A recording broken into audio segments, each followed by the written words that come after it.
আচ্ছা, আপনার মোট কত একর জমিতে এই সবজি কলাটা করবেন? 3 একর। 3 একর।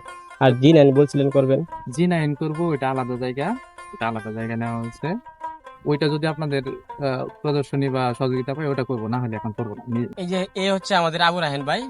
উনি আমাদের এই দুর্গাপুরে 3 একর জমি লিজ নিয়েছেন শুধু কলা চাষ করবেন বলে। উনি কলার চারাও নিয়ে এসেছেন, যেটাকে তেল বলা হয়।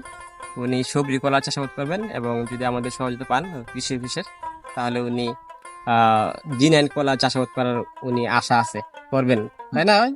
তাহলে আপনি আপাতত 3 একর জমিতেই সবজি কলা চাষ শুরু করবেন, হুম। তাই না? অলরেডি আমরা দেখতে পাচ্ছি যে ওই গর্ত করা হয়ে গেছে, এখানে project গোবর অনুযায়ী, এবং হ্যাঁ। কিছু কীটনাশক এবং সার টার দিয়ে চারা রোপণ করে দেবেন কয়েকদিনের মধ্যেই। আবহাওয়াটা দেখে নিন, আবহাওয়াটা দেখে তারপর তার রোপণ করবেন। যদি আমি সারটা না দেই তাহলে মনে হয় ওটা লাগানো অসুবিধা যাবে। হয়, লাগানো যাবে। তো আমি কৃষক। এটা হচ্ছে কি কলা জাত? এটা সবজি করি। সবজি কলা, যেটা বড় হয়। হ্যাঁ, বড় চাইতে আপনি বলতে যে কলার তিওর আনছেন কতগুলো? 3,000। 3,000। হুম। কোথা থেকে নিয়ে আসছেন? এটা হলো কাটারি। ঘাটালি? হুম। ওই টাঙ্গাইল ঘাটাইল? টাঙ্গাইল। ওইদিকে চাষাবাদ হয় বেশি।